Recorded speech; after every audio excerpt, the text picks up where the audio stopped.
Hello, friends. Welcome to Mavs Party, brought to you by Pod Maverick. My name is Kirk Henderson, and I'm editor-in-chief of MavsMoneyball.com. That is a shit ton of branding in the first 15 seconds of a show. Thank you so much for joining me on this live cast after the Dallas Mavericks defeated the Sacramento Kings 123-119. Yes, we've won, but at what cost? Insert Wario. Woo! Guys, I don't really know what to say. Some of you were in here for the Josh Bowe and I postgame recap. I'm a little spicy. I'm a little less pissy than I was, largely because I got it out in that show. But I'm looking forward to those of you who want to make me angry again. So let's come hang out and argue about something in which we have precisely zero control over. Those of you who are hanging out that aren't subscribers, go ahead and smash that subscribe button. Go ahead and do like the stream too. That will help us get popping in other things. All right. Coming up first, I already have 4 people waiting, which pleases me a great deal. Makes me feel like I'm doing this show for something. You'll notice the fact that I have a different background tonight. The reason is Mrs. Serious Face looked at me and said, "I don't care that you have to stream. I want to go to sleep." So yeah, those of you who are married, you understand that now I'm streaming from my kitchen. Coming up first is my man, Chris Haley. Chris, what's going on? Nothing. Can you hear me? I can. You sound great. Thanks for joining again. Okay. Yeah, of course. Yeah. What cost indeed? I knew they were going to win this game. I know it's probably going to come down to the final game of the season against the Spurs. Like last year, weird stuff happens against the Spurs, just like in 2019, weird things happen against the Spurs. The last home game where we were saying Salah Mejri and Devin Harris went crazy, and it kind of messed up our draft odds there, just winning that last game. So I'm thinking here, and the one team in the East that we need to win is the Bulls. And what are the freaking odds that we play them the next game? Yeah, they're good. They're good. They don't care. They're apparently going to consider sitting guys on Friday. I heard the recap. So I guess the Bulls, and the Spurs, their odds are the same no matter if they win or they lose. Same thing, I guess, when it comes to the Thunder, right? They're going against the Jazz and the Grizzlies. So, yes, and the teams that they're facing, it doesn't really matter. I think, the Jazz are out. They don't even have a chance. No. So you expect the Thunder to beat the Jazz and then this to go down to the wire against the Grizzlies, who are. It sucks because we play at 2:30 on Sunday. They play at 2:30 on Sunday. It'd be different if maybe they had a noon game. We can kind of gauge what's going on. I don't know. This sucks. It's going to go down to the wire. So. Yeah, we'll probably win on Friday against the Bulls. I mean, who do you root for? Do you go for the Thunder? I mean, I guess we're going all in, right? We're just going to go with the play-in. I mean, that the players don't tank, so this was kind of a given. Like I found myself going through like various stages of emotion because you heard the Luka Doncic being like, "Well, if I'm able to play, I'm going to play," and it's like, what about the various games you missed over the course of the season? Where we lost when we needed you to play, but you didn't play. The Mavericks told you not to play, so you didn't play.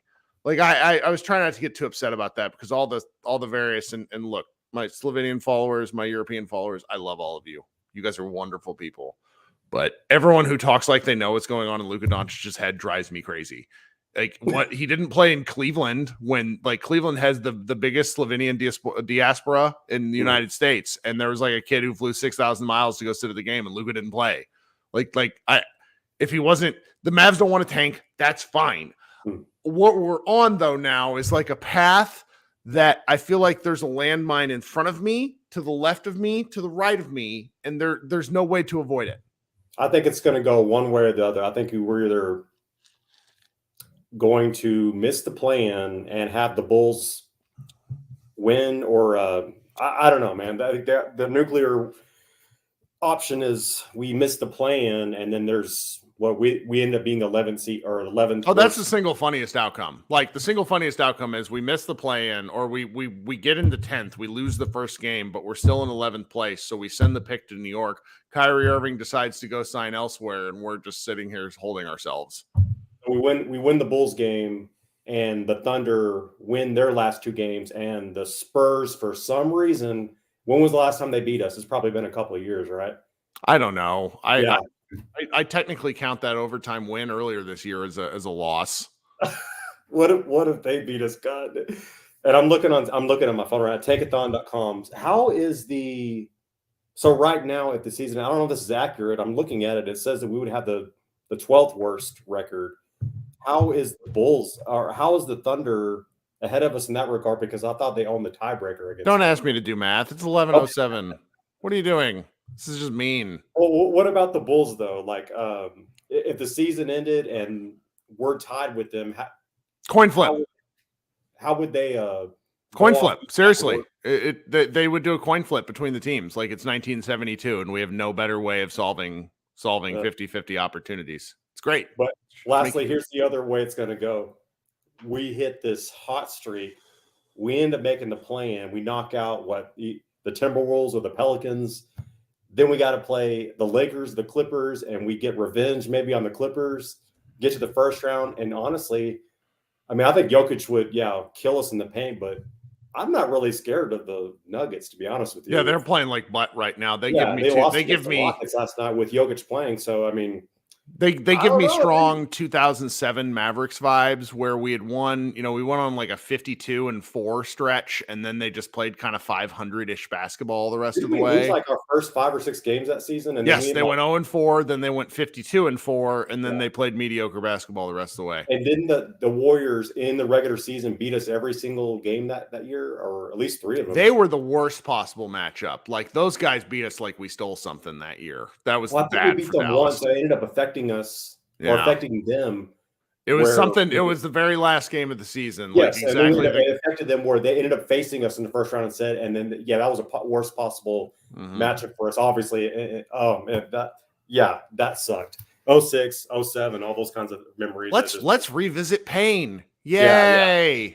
And it all started in 03 with that ankle tweak, man. I know, man. The Dirk ankle tweak. But yeah, let's go down to the wire at 2:30 on Sunday, and let's just put it all out there. There's 3 different scenarios that are going to happen, Yep. Well, thank you so much for hanging out with us, my guy. Yeah. See you Friday. All right. Talk soon.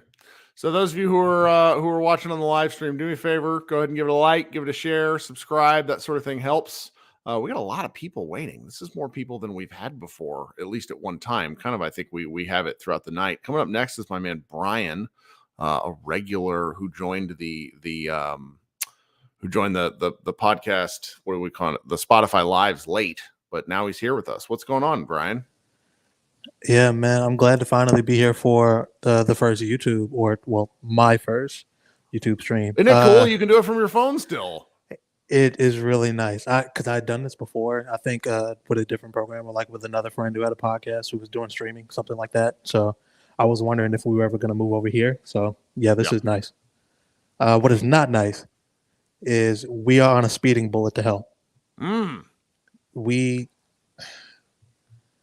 had our opportunity to pull the lever, to hit the brakes, to take us off of this track. And the Kings couldn't do the one thing I've needed them to do in like 10 years and just beat us tonight.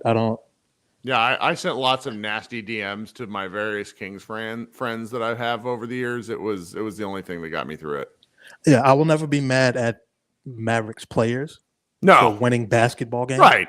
Can't be mad at the players. The Kings, though. Well, I mean, this game was real simple. It came down to 3-point shooting. The Kings beat us in every single element that mattered. Only they shot 45% from 3, and the Kings shot 32%. And Dallas wins by 4. You make one less 3-pointer. This is a ball game, and you don't get that that technical foul that got called on Kevin Huerter for basically shoving Tim off. Because he punched Tim in the face and the ref didn't, or I'm sorry, Tim punched him in the face and the ref missed it. Like, it was a right cross. Right. And he's like, what is happening? I love that. Game of Tyson. But I mean, shit like that happens. And look, and at the end of the game, they still had a chance to come back and win it. And they just airballed 3 straight threes. It was agonizing. I didn't even watch most of the game. I literally tuned in like the last 5 minutes. Because I was afraid. Okay. Yeah, because I was afraid of exactly this happening. And man, I watched every Kyrie shot. Man, that Christian Wood 3, that was the dagger that pretty much sealed it. That felt like a nuke to the chest. Perfect. Like the guy who will not re-sign with us last year did this. Just thank you, Christian. Just on the way out. And again, not mad at him. I'm actually glad he had a really good, like, he wasn't playing well before that, but he had a really good stretch towards the end of the game. I mean, so him and I'm happy Kyrie for were him. the only players to score in the fourth quarter. Yes. Yeah. That was bananas. Which there's a lot to be said about that, but Josh had a decent game, so I'm happy for him. I didn't really see what happened. Did Jaden even play? He did. He had some good opportunities. Just it was it was a game. Like he didn't do anything bad. He didn't really do anything good. Okay. All right. Yeah, because I didn't remember seeing anything. Tim had the game of his life, which, of course, Tim Hardaway. Well, he needed it. I mean, his dad put him in hot water. Like I haven't that's like if one of your parents says something to one of your teachers, and then you have to go in and be like, "I'm really sorry. My mom was mad." Because like Tim Hardaway Sr. was like, "This team sucks and they have no leaders," and so it forced Tim to basically have to explain. For anybody that doesn't know, and everybody's making fun of my microphone. Like this is a Blue Yeti. Y'all understand? It's just I'm in a shitty setup because my wife told me to go downstairs. So normally, like I place my mic up here, I could do the Nick Angstad thing. I'm not a professional streamer. I'm still figuring this out. So everyone, thank you for making fun of my mic. Yeah. Speaking of mics, you would think that people would have learned by now not to. No, it looks stupid. Like all these people are correct. I'm just letting them know. No, I'm saying you would think people would have learned by now not to put a mic in front of Tim Hardaway Sr. But Oh yeah. Well, he's pretty good. Yeah, so that was unfortunate. And then you got all the Cuban mess right before the game. It's like we just need to find a way to get Tim confused about what he's supposed to be doing. Then he forgets, and then he just goes and shoots like crazy. I mean, some of the shots him and Kyrie made tonight were bananas. Yeah, it was fun. Yeah, it was a bewildering, horrific win, but a win nonetheless, I guess. Yeah. Well, what are we thinking? Do we think they beat the Bulls and the Spurs? Come on, man. You know what team you're talking about. They are absolutely going to. I mean, they've not won 3 in a row since February 6th to 10th. I'm gonna challenge them to be peak Mavericks. I think they're gonna beat the Bulls and then lose to the Spurs somehow. I don't know how, because the Spurs are like a tanking machine. I don't know how, but I feel like they're gonna do it. I don't hate it. Well, but yeah, that pick is gone, brother. That pipe dream is gone, and I'm very upset about that. I just, I love finding new and different ways to be mad about my favorite basketball team. This is just such a fun year. It's such a fun year. Yeah. Well, thank you for joining us, Brian. You got anything else? Man, new CBA's coming. We're not going to be able to buy picks either pretty soon. All around looking pretty bleak, but keep your head up, man. There's no telling what's about to happen this summer. I keep joking. It's like you guys probably are all too young to have watched Airplane, but the guy says, I picked a hell of a week to stop drinking. I picked a hell of a week to stop sipping or sniffing glue. I picked a hell of a week to start video casting. Right as the Mavericks are disaster zone. So, well, thank you so much for hanging out. All right, my boy. I appreciate you having me. All right. Talk soon. Coming up next, we got Ethan. Ethan's been waiting.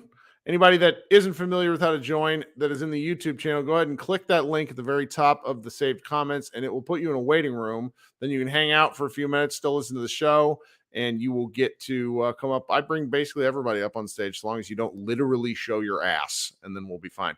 Ethan, welcome to the show. What's up, Kirk? Can you hear me? I can. You sound good. Cool. First time, long time. Always thought about joining, but honestly never felt like I had anything else to add. Well, I'm glad you joined. Appreciate it. So I didn't actually watch tonight. I'm out of commission, wasn't able to watch. Was driving all day and then got on Reddit and saw, what the hell did Mark Cuban do? What did he do? Why does he have to do this all the time?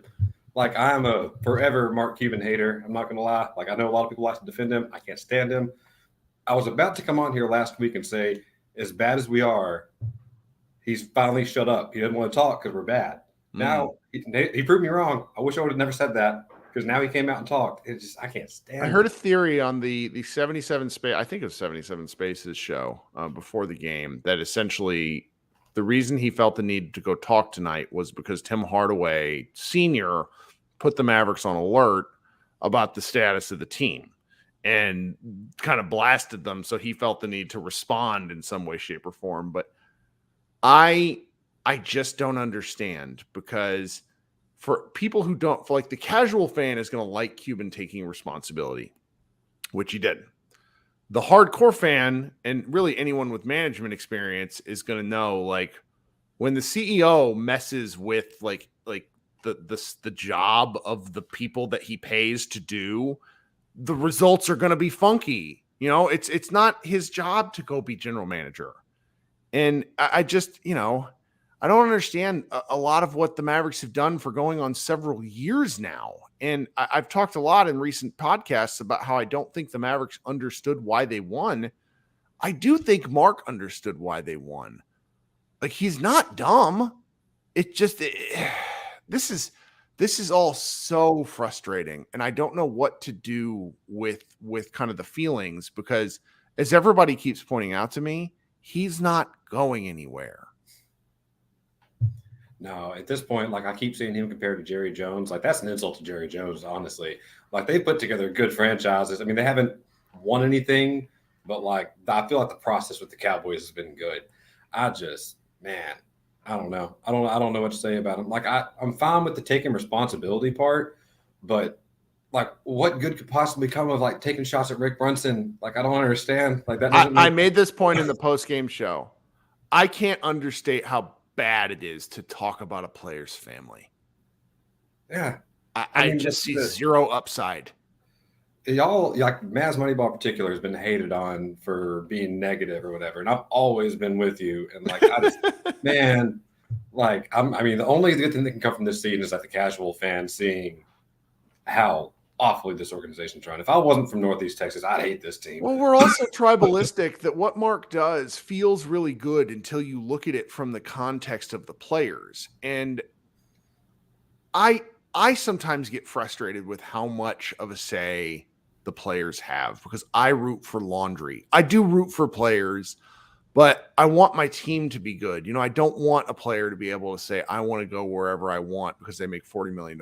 I know you're not supposed to say that stuff out loud in the world, but I love my teams, and that's not going to change. Like, if Luka were to go to another team, I'll probably still root for him, kind of, but I'm still going to be a Mavs fan. And to watch Dallas do what they've done the past 11, 12 years now has really sucked, because every move gets rationalized away. And one of the things about them making this play-in, which I think they're gonna, is it Brian said it in the chat about 2 or 3 minutes ago, it wipes away a lot of this criticism. They'll be able to say, oh, we just need to retool. And it kicks the can down the road. No real changes will occur, I don't think.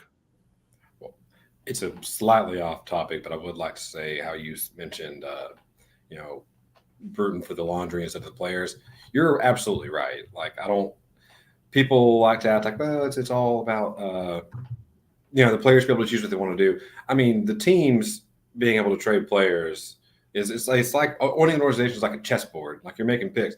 As far as the players deciding where they want to go, that doesn't create parity in the league. Like, if just 3 players say, well, we want to win a team up in LA, teams are always going to have their best interests at heart. I don't know. It just doesn't make sense. Like, as far as I'm concerned, you're employed by the league and you just work at the office in Dallas or Houston, or I don't know. It's tough. Yeah, it's tough, because I want Mark talked today. One of the quotes he gave today was like, he thinks that Luka wants to be a Mav for his whole career, but we have to earn that. And it's like, you're not earning it right now. I don't even understand why you need to say that. I don't know.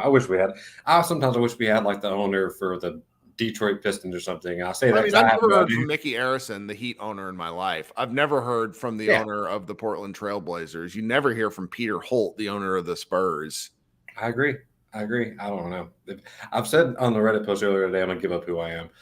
I don't think there's anything that could ever make me give up being a Mavs fan, but if there is, it's going to be because of Mark Cuban. I just like that you're brave enough to go onto Reddit. Every time I go to Reddit, someone's really mean to me, and I walk away because I'm a wimp. Well, thank you for joining, Ethan. I hope you come back sometime. I appreciate it, Kirk. I've thought about it before. I'm sure I'll do it again. Outstanding.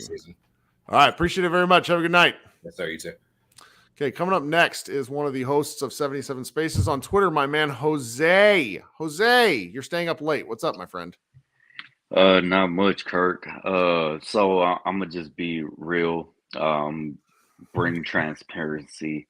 So You're the actually fourth. Mark Cuban. So I didn't start watching the game realistically until about the fourth quarter, the beginning of the fourth quarter. So all I'll have to say about the game is, The fourth quarter was fun. right. I joined the best part. But I'll just say Kyrie was absolutely amazing. I love to see Kyrie just do his thing in the fourth quarter, and this is why you make the trade for the secondary star. I mean, no matter what people think, apparently Dinwiddie's a defensive anchor, and Woo! uh, and then Dorian Finney-Smith was just having a declining year. I will make that trade regardless of the stipulations, because also because Mark Cuban has been aching and just trying and pulling out his hair and re-dyeing his hair all over again, and probably getting some ass hair and putting on top of his real hair just to make it seem like he's not balding. But that's not the point here.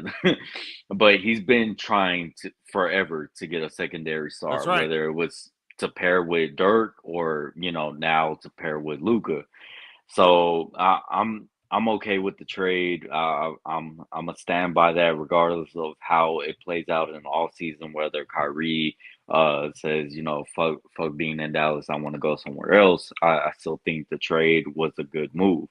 Uh, so to get into what had happened earlier today, I made a post after the game talking about how I'm disappointed in the win because you just had this conversation with Ethan and talking about how no accountability. Like, he can claim that he takes accountability for this team, but when you think about it, Mark has been a media merchant. He's been very clever on how to properly use every word in his vernacular to make it seem like this is not a fuck up. Like, everything's fine in Dallas.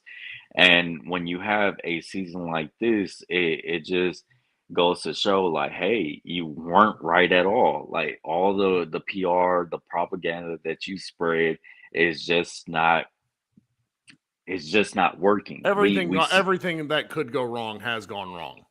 Exactly. And we could see the bullshit, like, as fans, like, whether you're a casual, whether you're a hardcore, whether you're a content creator talking about the Mavs, you starting to see the cracks. You're starting to see the pressure really start cranking up.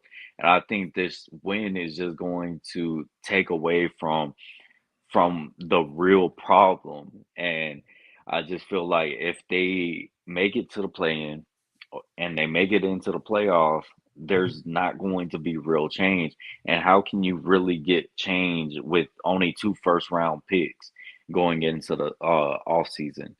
Who's available for 2 first-round picks? And I just had mentioned in the comment section of this post that I had made, I was like, I think it would be better to have this pick because you could either pick a good young player, low cost, and it seems like the CBA is really the new CBA is going to be really dependent on growth, development. Keeping those type of young assets on your team. You could go into the luxury and pay your players. The only thing is going to eliminate the MLE and the buyout market, which uh, I'm fine with. But I can't stress enough how Mark has continuously ducted building a roster from one to all the way to 15. I mean, one is Luka, so that's not the main issue. But the thing is filling out the rest of the roster, and yeah, Luka probably accelerated the clock, limited what you can do and how you're supposed to move forward. But Yeah. I just think there was ways to manage your assets a lot better. And then now you're in a situation where, well, damn, we're above the cap. We have Davis Bertans, we have Tim Hardaway Jr., which I think he has some good trade value. I For think he's once. done, yeah. And you're gonna be selling Tim high, but Davis, JaVale McGee, even Right. Maxi, because I think you're going to have to move on from Maxi. He's 31, I don't know when 32 they can years old. trade him. I don't know if they can trade him until the deadline because he signed the extension. Right, man. I think it's a year after Right. you So it's sign. like Yeah, maybe trade dedeadline this next year. right. So Who was giving and Maxi money? I don't understand. the Mavericks. But like when you look at JaVale McGee, you look at Davis Bertans, and you look at Tim Hardaway Jr., Frank Ntilikina is a free agent, Christian Wood, free agent, which I'll get back to Christian Wood here in a second, but Theo Pinson, free agent. You also have Jaden Hardy for the next 2 years. You have Josh Green going into a contract extension talks. So it's just like, well, if you only have two first round picks as opposed to having maybe that younger pick, you could trade back, possibly get some more draft capital, or just pick a good player and put them alongside your 24-year-old superstar. Like, Yeah. if, some good might happen out of it. But going back to the wood piece is like Mark specifically said, with Kyrie, we're going to try to get the deal done. And then somebody had asked him, well, what about Christian Wood? And he was just like, oh, we're not going to be naming off individual That was players. killing me. It's like you just talked about two individual players and then you don't speak about an individual player. Like that's the sort of like Sideshow Bob stepping on a field of rakes shit that I feel like he does every time he talks to the media, where it's just, what did you expect? What did he expect? I don't know. And people gobble it up, and I'm just tired. I kind of, whether you want to call me a fake fan, a coward, loser mentality, whatever the case is, I did not want to see a win tonight just because of the things that I've already stated. Sure. I think this gives them a lot of leadway. They can make more excuses on top of that. Say, hey, look how great the season ended If for only us. a couple of things had gone differently, we would have Yeah, won. And it's like, and, no.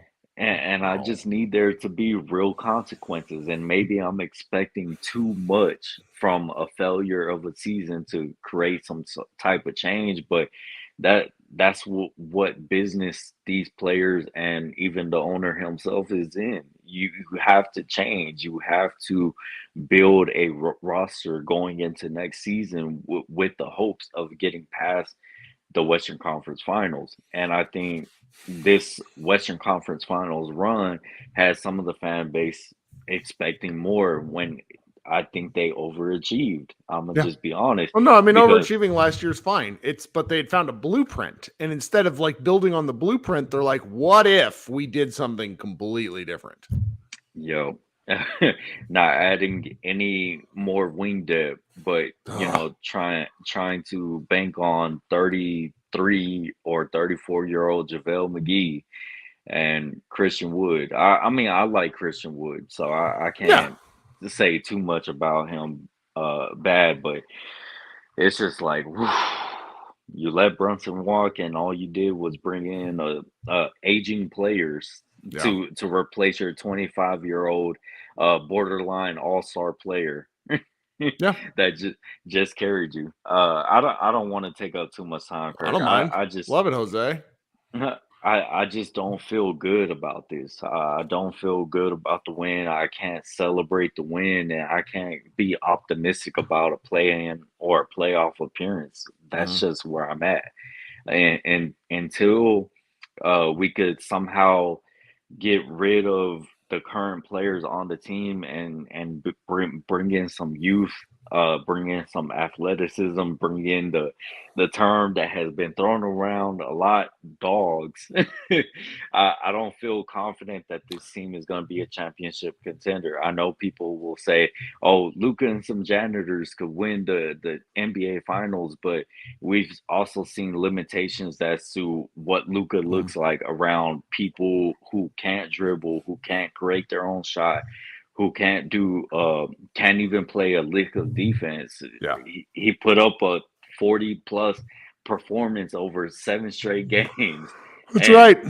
And he broke down.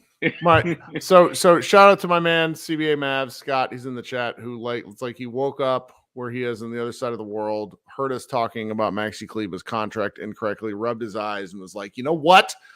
They're wrong." And I'm going to comment. He let us know that because you can trade 6 months after you can actually trade this contract 6 months after the fact. I didn't know in season, Scott. I haven't read the CBA. Neither has Jose. Great. We don't care. We don't want to read the CBA. We don't want to read contracts. We want to watch basketball. And we want to listen to podcasts about the CBA. That's exactly right.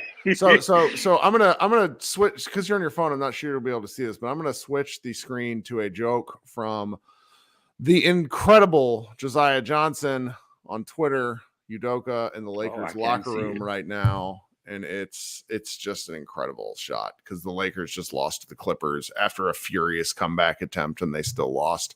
I'll post it in the chat so anybody can see this, but it's just like Twitter will never, it's just so good for jokes. It's my favorite thing. But thank you for hanging out with us, man. Thank you, Kirk, for bringing me up, and much applause to you for starting something new and finding a different endeavor for yourself. Well, it's a real, and you're a guy who spends some time going to the gym. Like seeing my ugly ass face in the camera. It's like I need to keep working out. I need to shave. I need to comb my hair. I need to, it's good stuff. All right, man. Well, thanks so much. All right, thank you. All right, coming up next is Brandon. Welcome to the show again. Wow, what an outstanding beard you have. Kirk, can you hear me? That's better than anything I can, and your beard is better than anything I could have hoped for. What's going on, man? Man, I'm trying to keep the gray out. That's all I'm doing, Kirk. Trying to hide. What are you thinking tonight? The gray. I'm good. Can you hear me, Kirk? I can. Oh, sorry. Okay, so yeah, man, that was a good game. Kyrie, that dude. I used to have a Instagram account. And I used to follow his. I guess it was like his fundamental coach when he lived in Jersey. And that dude used to put Kyrie through a lot of stuff, and it kind of shows because that dude's handles and just his footwork is kind of,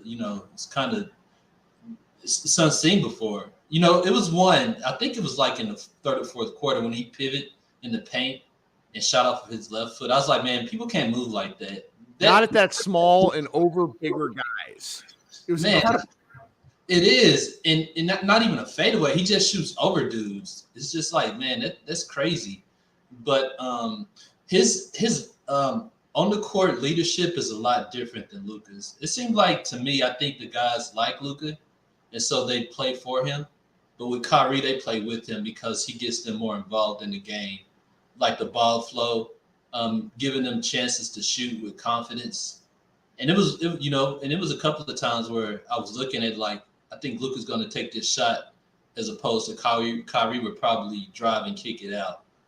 So I think their chemistry works well because you got somebody that could be like an intrinsic leader if Luka is that type of person with the guys, and then somebody that's going to be like a floor general, kind of like Kyrie. He's not as outspoken as maybe a Chris Paul is, but he's still pretty significant in a leadership role with the Mavs. Well, because of his size, he has to get the ball differently. Like, he's not a small player, but he's not big either. He's 6'3" with a pretty good wingspan. And so the kind of actions he gets with a lot of the dribble handoff stuff is just a lot different than Luka, because Luka's so big, he can ISO everyone. But watching Kyrie off of motion where he passes to somebody and then like curls real sharply, like it's very aesthetically different to watch. And it's really pleasing when he's cooking. Like, some of the shots he made tonight were gravity defying nonsense. And that's just the kind of zone you get in every now and again when you're that good. I guess I've never been that good. Lord knows. I wonder, and you know what? And this is not a straight one-to-one comparison, but the way that they move off of the ball, him and Steph Curry, I kind of wonder if they borrow from each other, if Steph kind of borrow from him, or if he borrows from Steph, because once Kyrie passes, he's constantly moving. He's looking for the next something, as opposed to just sitting there stagnant, just like Steph. That dude is pretty much running a marathon all game when he's off of the ball, looking for the next shot or looking for something to happen. So I kind of wondered, like you said, I would never know because I'm not a great player, but great guys kind of feed off of each other's energy like that. It feels more like what Kyrie does versus what Luka does. And granted, let's just be clear. Neither of these things are things that normal humans can replicate. But if you were to show someone who's trying to play basketball like a kid, you can show them the off-ball movement and say, you can do this stuff. Whereas what Luka does is so physically dominating that it's hard, like you just can't replicate it. But I really think it works well together. Dalton Trigg over at Step Back Mav podcast, Dallas Mavericks SI site, said that anybody that's complaining about Luka and Kyrie like not working together hasn't watched a game because they work fine. They're great. The offense is amazing. It works amazing. And man, you know what? And I was just thinking like a hypothetical situation. You brought up the offseason and trades, but just hypothetically, let's say that they brought in somebody good, or let's say the next season Jaden Hardy made that significant, or Josh Green made that significant step to that Jalen Brunson step. Would Luka ever consider playing that point forward or that three spot where they have like a three-headed guard, kind of like in Rick's old lineup? Or do you think that he would be more reluctant and want to stay in the guard spot? That's a great question.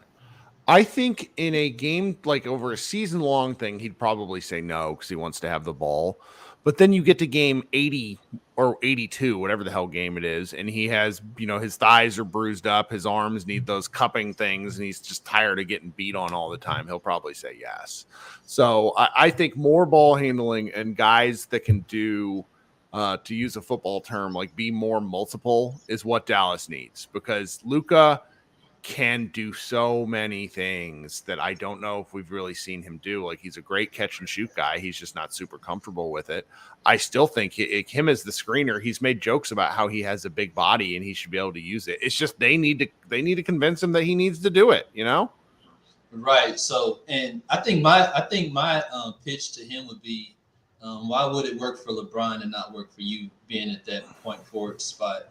But then also, I kind of wonder if you just hypothetically, if you ran the plays that Dallas ran for Porzingis with Luka, knowing that he has a immaculate J, and he could just post up smaller guys, he could post up even forwards, if it would work or if he would buy into it, because that's one thing that we haven't seen is him just constantly beating people down in the post. I mean, it's possible, but I would definitely wonder how it would look if they ran the same type of sets for him that they ran for Porzingis.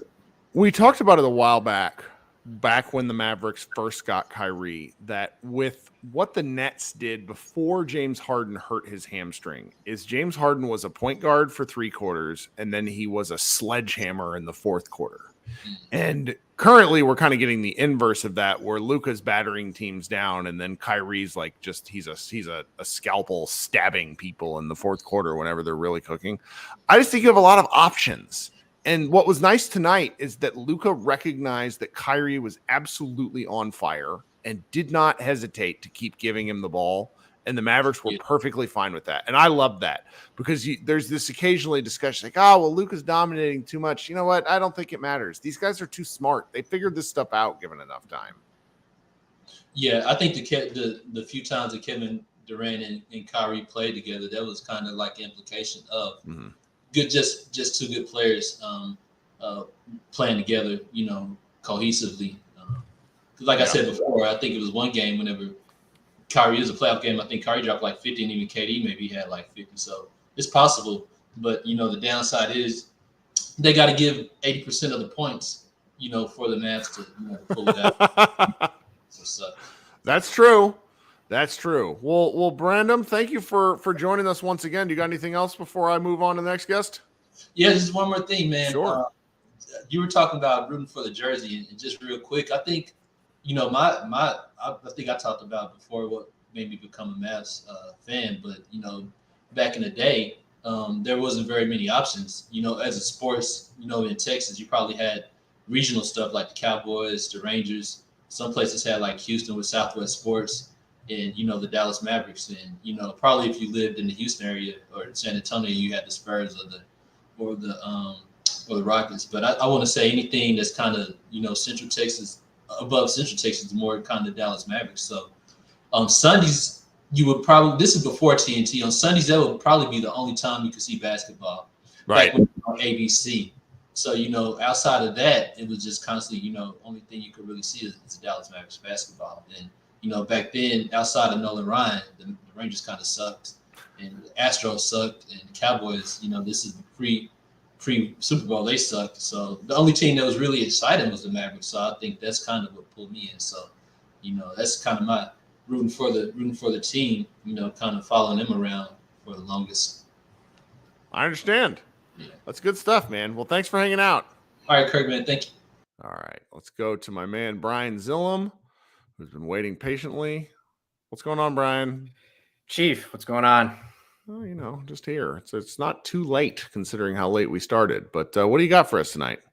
Can we analyze that kid banger?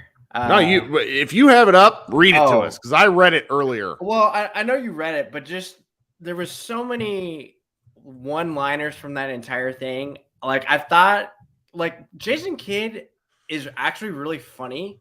Like I'm starting to kind of see that now. I think Tim and Austin at 77 Minutes of Heaven, like I've pointed that out for a while, but with me being kind of like a grumpy asshole, I guess I'm too in the weeds to like notice. Well, reading stuff is different than hearing it, right? Because I think it was the great Matt Moore. I think he was the one that first kind of pointed that out, and we were just like, well, what's so funny? And then I think Grant over at Dallas Basketball tweeted it, and I went from my mood being really pissed off to dying because it was so funny. Because after Kid basically said, well, fuck you guys, you didn't say anything last year. He opens a can. It was just like perfect. And then towards the end, someone actually coughs, but I swear to God, if you go back and listen to it, I think they're coughing to like make sure they're not laughing, because obviously at a meeting or like a media setting, that would be truly unprofessional. But it's hard not to sometimes. Oh yeah, for sure. But there was an instance maybe 2-3 years ago where there was they have these like season ticket holder events where fans can come through and do stuff, and somehow a drunk lady wandered into the press conference and asked Rick Carlisle a question. God. That was a fun one. Yeah. Yeah, keep going. Yeah, it's just through the hilarity, I loved how Kid will well, you guys didn't ask anything about you didn't call for my job or not believe in me last year. I can't imagine why. Yeah, bud, because you overachieved as hell and you went to the Western Conference Final, and now you're kind of fiddling and fartling around where I'm sorry if anybody's listened that I brought this up before and I still have it. I'm gonna bring it up every freaking time. When the Mavericks were 9-7, Kid was so nonchalant about the start of this stupid team. Because if you go back and listen to it, I'm happy to tweet it out if anybody's interested. But he said, well, you wouldn't say the Kings are in a rough patch. They're 9-7. Where are the Kings right now? They've clinched and 13 in the playoffs. We're the Dallas Mavericks. And they're struggling right now to get through this really dumb playing game, which they've kind of are secretly trying to sabotage us. And just out of spite, I think at this point, they're just trying to make us do more miserable work, because I really don't want to see this team play basketball in general, just because the defense is so awful. The offense is so godly. It's hard for me to in the moment. Yes, Kyrie was going bananas, right? And I should be absorbing that and loving the hell out of that. But in between all of the calamity that's occurred within pretty much I think a 2-hour time frame before the actual tip off, it drives you crazy. And if you're not a Kirk Henderson already, I'm sure at some point this season, we all turn into Kirk Henderson. It's okay. But I still as a fan of this stupid team for 3 decades now, I want to enjoy them. But that's true. They are actively making me resent them. And I don't like that about myself as They a fan. lose when they should win, and they win when they should lose. Like, Yes. and that's just been the case for a month and a half, and there's just no. It's very predictable. They either hit a lot of 3-pointers and they win, or they don't and they lose. And then there's comments about the defense. It's not fun. No, and then like back to the Cuban stuff. I think you saw this when I said it in the Mavs Moneyball Slack. Cuban's comments of trying to take accountability reminded me. Anybody that's been in a business setting, I'm sure, has had like a manager or director of some sort that basically they want you to do all the work, but they want to have all their fingers in the pie. Yeah. But the funny thing about this, Cuban wants to have all his fingers in the pie, doesn't know how any of this works, because if you go back to some of that, those comments, he said, well, I don't know exactly what happened. These are just the text messages from Nico. I don't know exactly how that happened. It's just like, gee, you cannot say you want all your fingers in the pie when you don't know like your elbow from your asshole. Like, let the GM, whether he's a puppet or not, let him be who he is, or don't pick stooges like Nico and Kid, whether people want to like admit it or not. They're stooges. They are Jason Garrett-ass people that Cuban wanted because he knew he could collectively still do whatever the hell he wanted. Nobody was going to push back. And people gradually are finally starting to speak up, because I feel so bad because everybody yells at us like, you are the bad guy. No, we're not. Like, we don't want this team to suck. We want to watch fun, entertaining basketball. I don't want Luka Doncic to say, hey, I want out. I'm going to Miami in 2 years. Peace out. Trade me. Like, I actively don't want that. Well, and last year when the Mavericks were real bad, right up until New Year's Eve, where they lost this horrible game right around that time to the Sacramento Kings, Josh and I were pretty brutal. And then when they started winning games, I kind of kept my mouth shut. Mm-hmm. And they went on such a streak, and this just feels like such the antithesis of that, because they've won like 7 games since the All-Star break. It's just terrible. It's not fun. And they're going to back into the playoff to the play-in at this point. Yeah, and I think like what is kind of frustrating, where obviously we're too far in the weeds, and you and I are same age. We've seen it all at this point. And what these really young pups that are early in their early 20s, swinging 20s. Yeah, they became Mavs fans when Luka joined the team. Yeah, right. That's okay. So they don't know any better. They're yearning for like now. But I came to terms with, after 2011, if I died the next day, I was happy, because I saw Dirk win a championship with the Dallas Mavericks. Yeah. And people forget the idea of sports in general is you're not guaranteed anything. The Chicago Cubs went 100 years before they won a World Series. The Texas Rangers, right before the Mavericks won their championship, were an out away, a fly. All that Nelly Cruz had to catch was just a pop out, and they win the World Series for Charles Hamilton. They've never came that close, and they're gradually starting to rebuild. And the process of trying to format a team is so difficult, and I think people forget that process in general. And I think on 77 Minutes of Heaven, I think Cato and somebody else really want to have like the conversation how Luka was so good so fast that kind of like jacked up the expectations, kind of like, for sure. Expectations. But everybody's like, oh, we're going to win an NBA title like this year.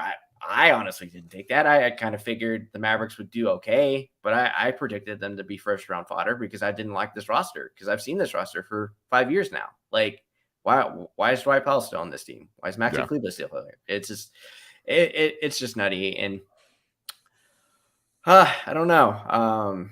I kind of feel like maybe I'm trying to do the reverse Josh jinx, and I think OKC is going to win 2 in a row. I think. I mean, it's pointless spending too much time with it. I mean, they're either going to get. It doesn't feel right not rooting for your team to win, but I also know how the math works, and so that's what's so frustrating. And after today, this is Brian Zillam, who's been a grumpy Mavs fan for 30 years now. Like, when Cuban has his hissy fits, like today, that makes it very difficult to say, should you actually just take all your medicine, and so that way maybe the universe can actually like give a billionaire his or her comeuppance at some point? It's like you backdoored, you farted and fell down into Luka Doncic, which you probably didn't even have him top on your board anyway. But by hook or crook, you have him, and you thought he was going to be Dirk. It's like, no, there's only one Dirk, and Luka is his own person, and you've been trying to just assume like this generational talent is going to drag a dead body to a championship, and it's like not. I mean, hypothetically, if he somehow gets better, I guess in theory he could, but like basketball's hard, man. And then especially going through the Western Conference, like he's going to break down like he has all year, and That's tough. It's super, super difficult. And I guess I'll ask you, like, if the Mavericks do have to play, well, let's say at this point, the Mavericks are, I think, favored like 52% chance of backdooring into the 10th spot.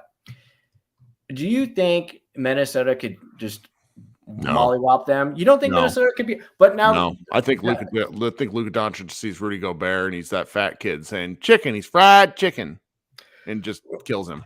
Even if it's a road game, though. Even if it's a road game, like the single game element of Luka Doncic is the single most terrifying thing most NBA teams have seen past LeBron.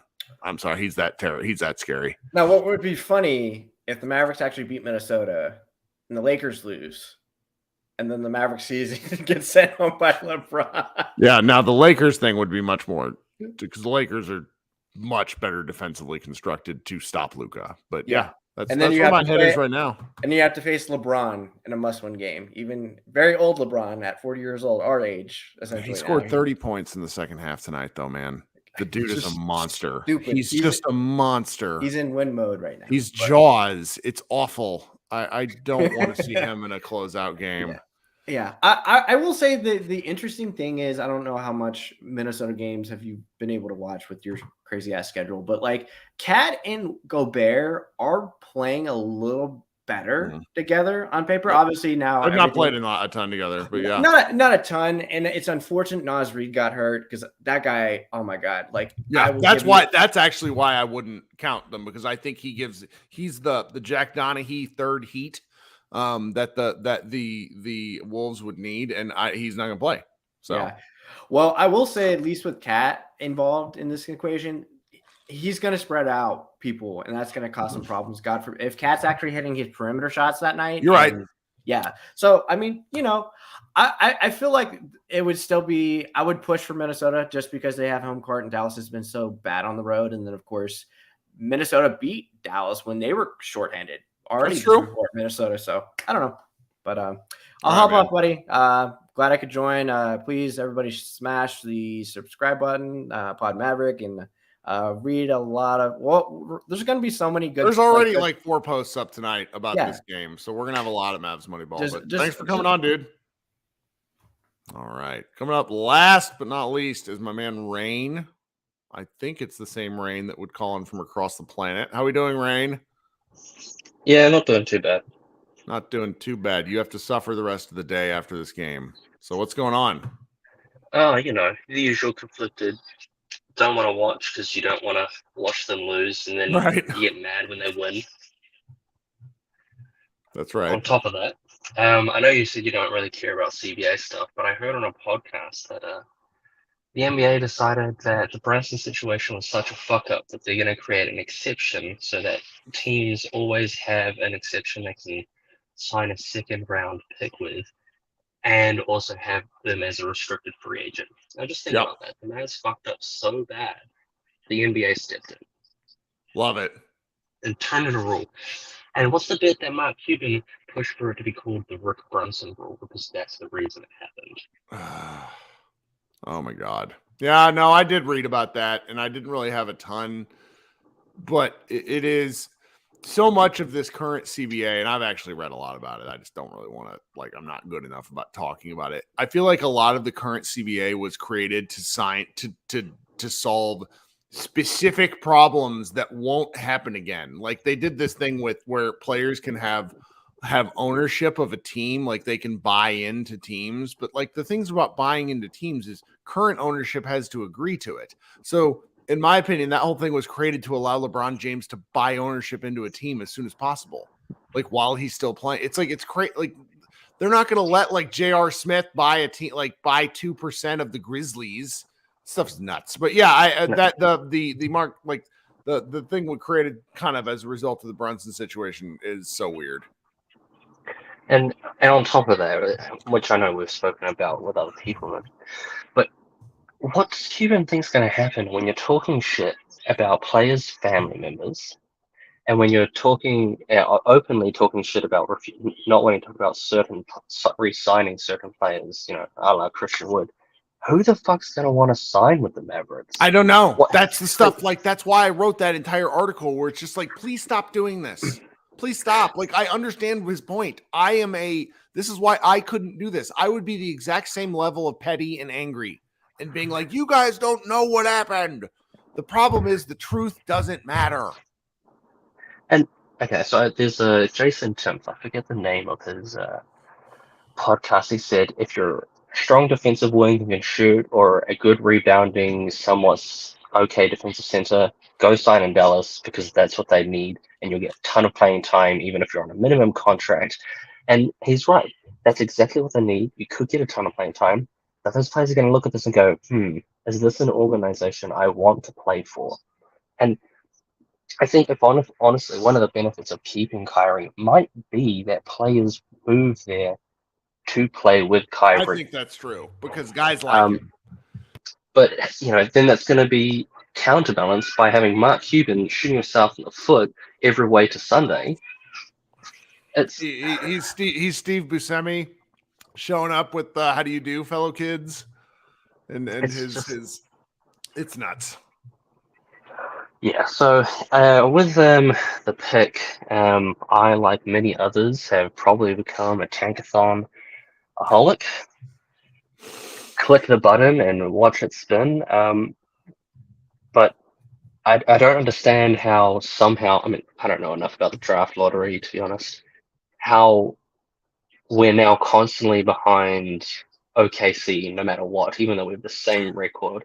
And I'm hoping, my understanding is if we miss the play-in, and OKC makes it in and play some games, that way we do slide just behind them. Is that how that works? I think so. They have the tiebreaker over us. Like it's the thing. It's you do coin flips where there's no clear tiebreaker. Right now they'd make it in because they beat us in either 3 matches or 2 of 3. I can't remember, but they own that tiebreaker. So yeah.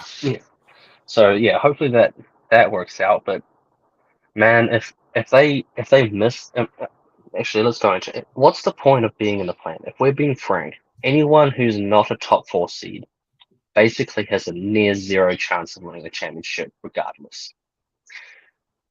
What is the point of being a 10th seed or a 12th seed or whatever it is? Zero idea. These days. I have precisely zero. It's to the "We Tried" banner. I have no idea. It's a participation trophy, and Luke is a killer competitor. Sure, he wants to play, he wants to win, and he probably genuinely believes, I'm sure, that he, on his carrying on his back, could take them to a championship if he simply makes the playoffs. I believe he believes that, but someone in the front office needs to be saying to him, "Hey, missing the playoffs once." Securing a pick, maybe even a top 4 pick that we can trade to do whatever happens. They've had this discussion. They've just opted against the optics because they think the players want to win, and they're right. Joe in the chat notes that they have the playoff tiebreaker, but a coin flip will still decide lottery odds in positioning for tied teams. So that's not positive news. Now, of course not. We don't win coin flips. No, don't win any coin flips.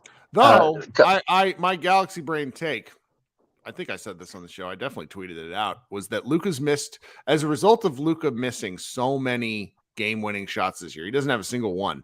I think the Dallas Mavericks are going to win the lottery, and Luka will be there, and he'll have that shit-eating grin on his face and make some goofy smile. But that's my take. It's ridiculous. If they could even get, my personal opinion is, if they get a top 4 seed, not the number 1 pick, is they should trade trade down, get themselves a defensive wing. I think it's Taylor Hendricks or something Walker. Get something like that. Have the spare pick to use to try and obtain some other pieces. Because obviously, if you get Victor, like that's no brainer. Yep. Victor Luka, same team, game over. Whatever, who cares? He's not No, going it's nowhere. fine. Right. But- even if the guy's not like, if they're worried about his body and they only play him 55 games, like you're winning a lot of those games. So let's pray that they finally move up in the draft. Let's pray that Cuban can learn to shut his mouth, and pray that Kyrie stays, because the Mavericks are on the edge of the abyss if Kyrie walks for nothing. Wood, who's clearly going to goes for nothing. And then it's just nothing but darkness. It's the end of Infinity War. Stuff happens. You're just like, what do we do now? And it will be Mark Cuban standing there, like thinking that he's truly done something, and he'll be looking for someone else to blame. That's right. That's right. Jeremy in the chat asks, "Are you familiar with the gambler's fallacy?" Yes, it's my entire existence, Jeremy. Rain, thank you so much. You got anything else before we head out? No, I think that's it. And well, good luck, everyone. Try and make it through the next couple of days. That's right. We'll be back on Friday with something new after they play the Bulls. So thanks for hanging out, everybody. Or Rain. I'm going to do one more thing before we go. First, I'm going to do. Rain gave me a great idea. He talked about tankathons. So I think what we need to do before we close out the show is do a tankathon simulation together. Okay. Here's the lottery based off. We're going to click Sim Lottery. The Mavericks are way down here at 12th because of that's the way the thing goes tonight. I'm going to shrink my screen a little bit in case anybody can see it. We're going to press Sim Lottery and see where the Mavericks end up. Oh, good. They end up at 12th and they send the pick to the next. So that's just a charming way to end the show. You know what? We're going to click it one more time, see what happens. Oh, hey, cool. The Mavericks fall to 14th in that lottery. That's fantastic. No, where'd they go? Oh, no, I'm wrong. They moved all the way up, plus 11. See, we're going to end the show on a good note. It took 2 clicks to end on Victor Wembanyama going all the way up to 12th. That's the way we want to end the show. The icons were so small. I misread the Wolves icon. Good gracious. What a preposterous way to end the show. 2 clicks. And it says we just need 2 rolls of the lottery. That's what I'm taking away. Be sure to like the show. Appreciate everybody hanging out. Head on over to Mavs Moneyball if you want to read stuff. Tell your friends about the show. We'll be back here. And I appreciate everybody hanging out with me. And everybody have a good rest of the week.